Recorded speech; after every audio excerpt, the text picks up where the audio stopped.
सुल्तानपुर में मैं गया, वहां पे चेतराम मोची जी हैं। पता नहीं आपने वीडियो देखा नहीं देखा? देखा था? तो मेरी दोस्ती हो गई उनसे। मैंने गाड़ी रोक दी, मैं वहां जाके बैठ गया। मैं आपको बताना चाह रहा हूं कैसे फंसाया गया है, किस प्रकार से फंसा के रखा हुआ है। मैं गया, 40 मिनट में उनके साथ बैठा। मैंने देखा कि हुनर की कोई कमी नहीं है। उनसे आप कोई भी उनको आप कोई भी जूता दे दो और कहो भैया इसको बना दो,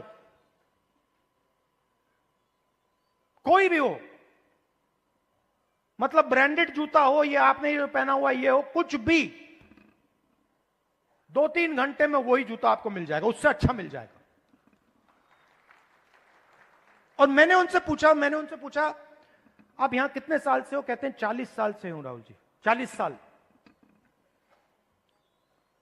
फिर मुझे देख के कहते हैं राहुल जी ये मेरा बेटा है, अब ये यहां मेरे साथ काम नहीं करना चाहता।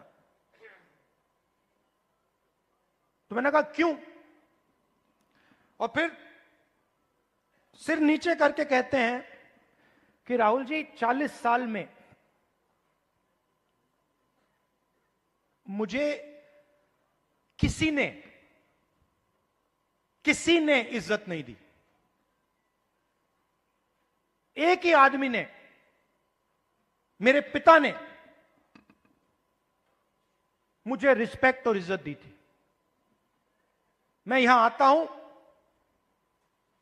सुबह आता हूं, दिन भर काम करता हूं, घर चला जाता हूं। 40 साल में मुझे एक व्यक्ति ने इज्जत नहीं दी। अकेले काम कर रहे थे,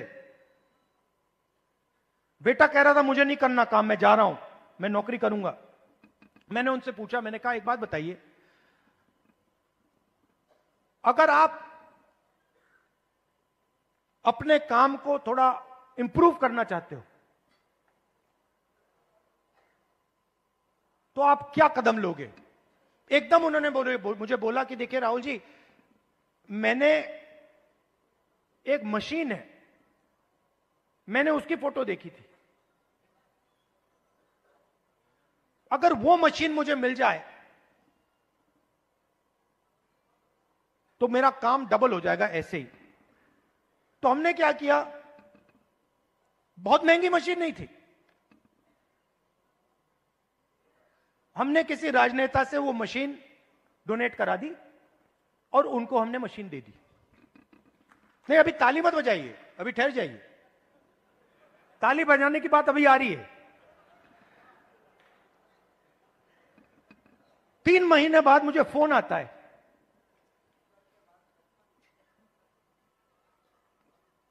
चेतराम मोची जी कहते हैं राहुल जी मैं बड़ा खुश हूं। मैंने कहा क्यों? कहते हैं राहुल जी मेरी अब 2 दुकानें हैं, 10 लोग मेरे लिए काम करते हैं।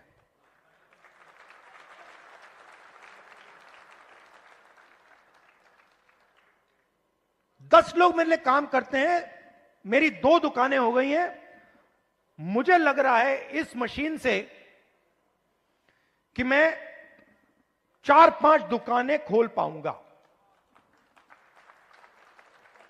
अब चेतराम मोची ने मुझे एक और बात बोली। जब मैं उनके साथ बैठा था, मुझे बोला राहुल जी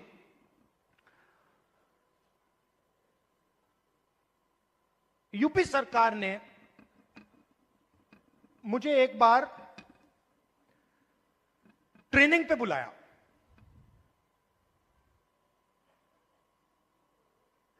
उनकी योजना थी ट्रेनिंग पे बुलाया। तो मैंने उनसे कहा क्या सीखे? कहते राहुल जी मैं वहां गया, ट्रेनर से ज्यादा तो मुझे मालूम था। वो ट्रेनर को मतलब वो तो ट्रेनर मोची नहीं था, उसको तो कुछ मालूम ही नहीं था।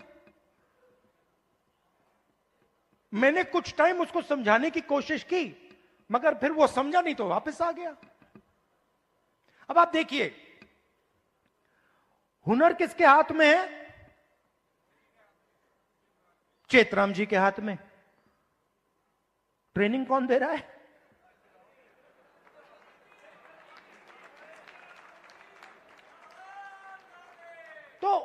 तो बात समझिए क्यों? क्योंकि ट्रेनिंग का नेटवर्क कंट्रोल में है। मशीन क्यों नहीं मिल रही? बैंक का सिस्टम कंट्रोल में है।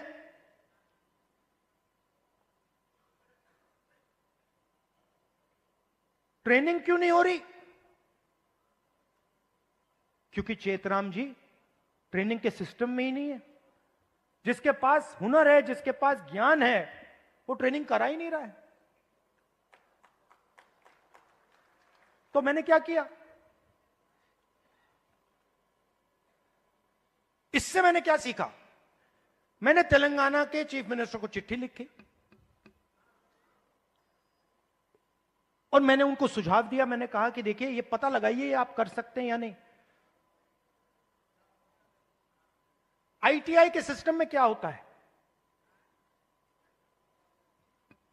ट्रेनिंग होती है, बढ़ई की ट्रेनिंग होती है, प्लम्बर की ट्रेनिंग होती है, मोची की ट्रेनिंग होती है, कुम्हार की ट्रेनिंग होती है, ये सब ट्रेनिंग होती है।